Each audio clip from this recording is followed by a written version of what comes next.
Emily Dickinson back with another one for the underdogs. Welcome to Strip Coverlet, where we squeeze the bigger picture out of literature. I'm Adrian Fort, and we are here for another poetry discussion, which will take place in two separate playlists here on the channel. Number one being the Emily Dickinson playlist, a playlist of videos dedicated exclusively to Emily Dickinson. Number two being the poetry discussion playlist here on the channel, an ever-growing playlist. So the poem in question today is a strange one, is a little bit of a weird poem because, in my opinion, because of the speaker involved. Where is the speaker here standing? The poem in question is I Met a King This Afternoon, and it reads as such. I met a king this afternoon. He had not a crown, indeed. A little palm leaf hat was all, and he was barefoot, I'm afraid. But sure I am he ermine wore beneath his faded jacket's blue, and sure I am the crest he bore within that jacket's pocket, too. For 'twas too stately for an earl, a marquis would not go so grand. 'Twas possibly a czar petite, a pope, or something of that kind. If I must tell you, of a horse my freckled monarch held the rein, doubtless an estimable beast, but not at all disposed to run. And such a wagon, while I live, dare I presume to see another such vehicle as then transported me. To other ragged princes his royal state partook, doubtless the first excursion these sovereigns ever took. I question if the royal coach round which the footmen wait has the significance on high of this barefoot estate. Obviously, Emily Dickinson is here writing about Tom Bombadil, but jokes aside, one thing that I can't help but wonder, at least from this poem, is this.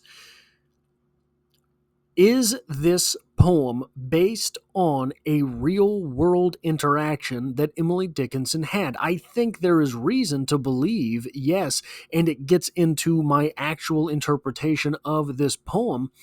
So, is this Emily Dickinson just sort of by happenstance immortalizing some family that she met somewhere along the way? What a wild thought to comprehend. Emily Dickinson, the greatest poet of all time, in my opinion, just sort of meeting someone by chance, putting them in a poem, some random person in a poem that we're reading about all these years later. Now,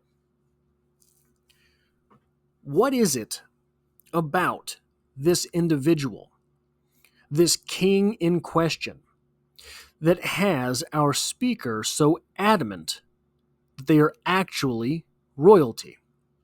Royalty despite the fact that they are not rich.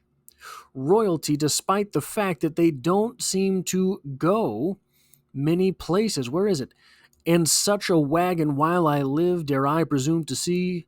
Oh, no, that's not the right one.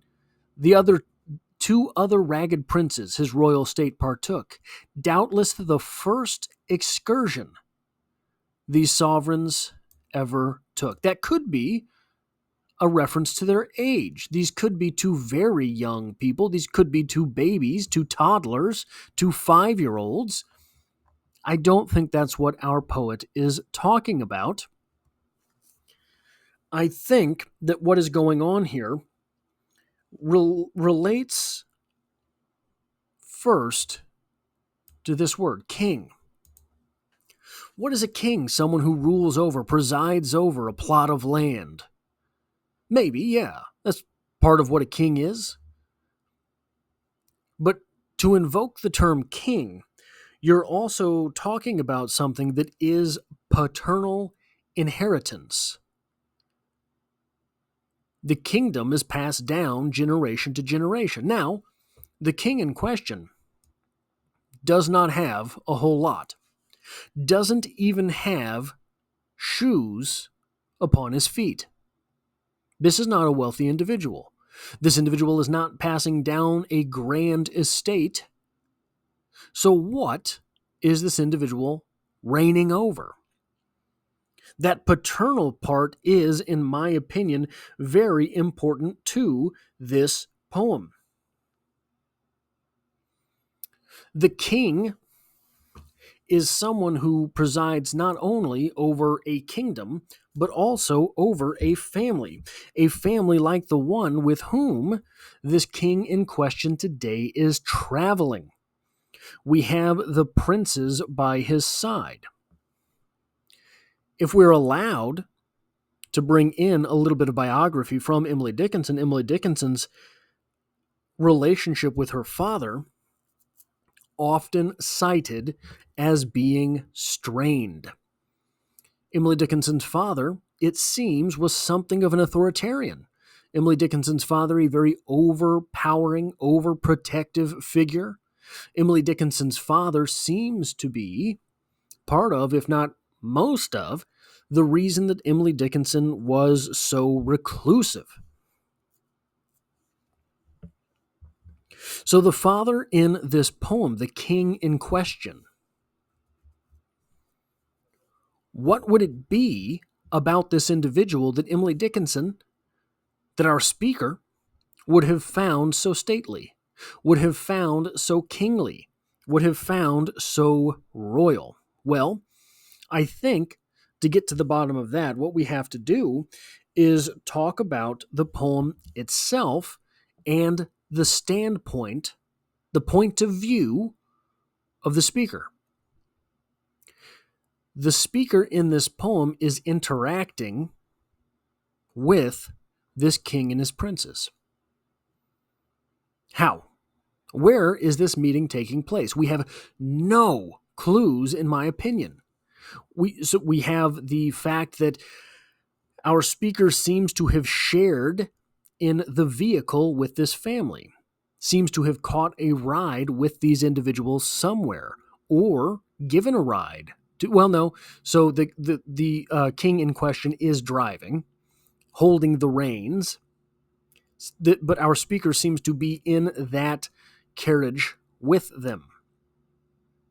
Okay, there's a clue. Emily Dickinson's father, having been so overbearing, he was also seemingly distant. He was also authoritarian, like I talked about earlier. Ruled with strength, right? So mightn't it be that what is affecting our speaker to this extent, that our speaker is willing to call this individual a king, say that our king is acting so stately, is the way that he is interacting with his own sons? Maybe with warmth, maybe with direction, maybe a fostering type of attitude. For someone that comes from a family where those things are not quite so loving, not quite so warm, wouldn't that type of interaction seem something very grand? I dare to say that it would. So it seems to me that the real question of this poem, why is this individual that is poor, that is without in the world, being looked upon as so stately, being looked upon as so royal?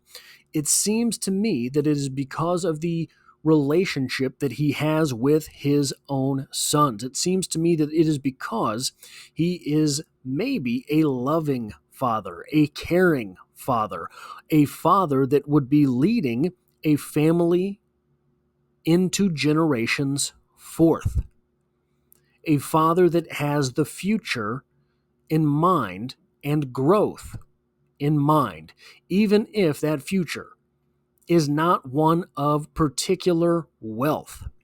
That is all I have for this poetry discussion. If you like or appreciate what it is that I do here, hitting a like button really does help me out, as it tells YouTube to share this video with other literature lovers. And if you find yourself here by chance but not design, literature is the only thing I talk about on this channel. Dropping multiple videos a week, there's poetry every Monday, and I hope to have you back for the next one.